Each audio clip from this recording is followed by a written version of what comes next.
Hey everyone! Today, we're sharing a tale of dreams and checks. Each received $10,000.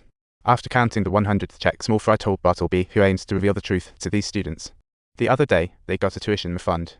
When Bartleby heard that odd ad guy mention his admission and his parents first were proud of you, he was stunned. Bartleby looked at these young souls feeling dejected for not getting into college, and his heart ached a little. He then asked, "Did you apply to other schools?" All raised their hands. Then he asked, "Who got accepted?"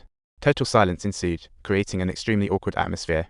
He could only chuckle, thinking, in this game, there's no sarcasm, just resonance. And eamout letter 3 ca circumflex eamout 3 oamout adeko cyrillic letter 4 7 micro also arcute cyrillic letter 4 3 I circumflex g cedilla not sign I circumflex I other copyright. Not good enough?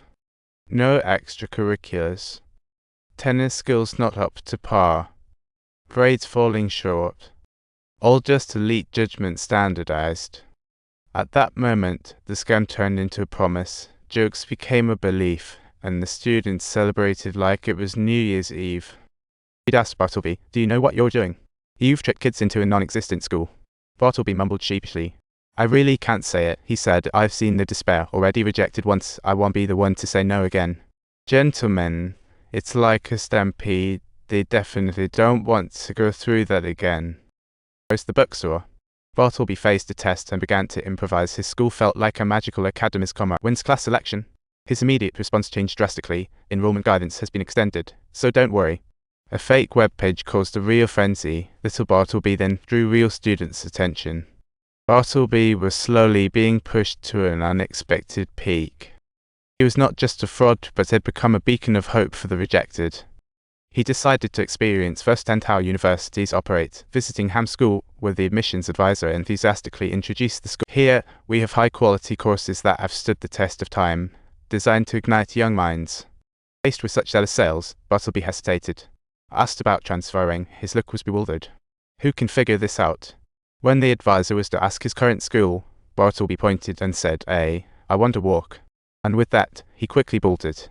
Bartleby stepped into an economics classroom and was met with a rigid syllabus, wooden professors, and students cracked under. Amid an awkward encounter, he met Monica, a girl who had transferred from high school. She was currently attending Ham Academy, but was very dissatisfied with some limitations on her learning. "I want to study photography, but the school won't let me take it." She vented, talk about frustration. Her teacher even suggested she skip both options because those courses wouldn't count towards her major. Isn't that just ridiculous? Bartleby couldn't help but quip. After a brief chat, Monica introduced Bartleby to the ancient Roman history course, politely bidding him farewell as she left. Yet Bartleby stood there for a long time, lost in thought. Is this what college is like? You quip back, what did you think? The renaissance of the human spirit? Lou felt that education in America had long sunk into a quagmire.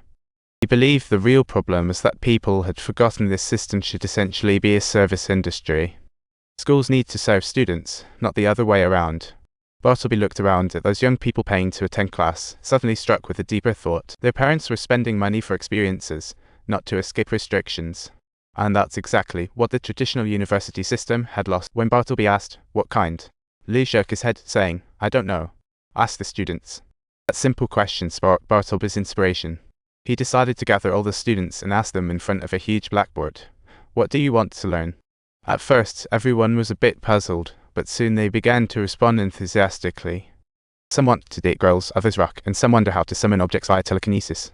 All answers, no matter how bizarre or absurd, were written on the blackboard, giving birth to a brand new curriculum. He took out his hard-earned tuition, bought various learning tools, no more fixed teachers or courses. Students became the teachers, Glenn discovered his passion for cooking, and the dots became the masters of Glenn cakes. Hans rekindled his love for wood carving, and Ross organized a reading group to share their extensive literary knowledge. College buzzed with freedom and creativity. Despite the humble equipment, the students' passion and earnest desire to learn shone through. They discussed philosophy by the pool, delved into the laws of physics in the pipes, and debated politics in the cafeteria. What a lively scene. Lou, you see, a tech-oriented professor, was gradually influenced by this vibe, teaching "Don't waste my time" and sharing his unique views. Learning is about focus. You've got to keep an open mind to the big come cold life. Bartleby was growing into a true leader. He was no longer just trying to pull one over on his parents, he genuinely believed they were creating something of value. Now these folks were here learning and growing. Maybe not in the traditional way, but it was for real.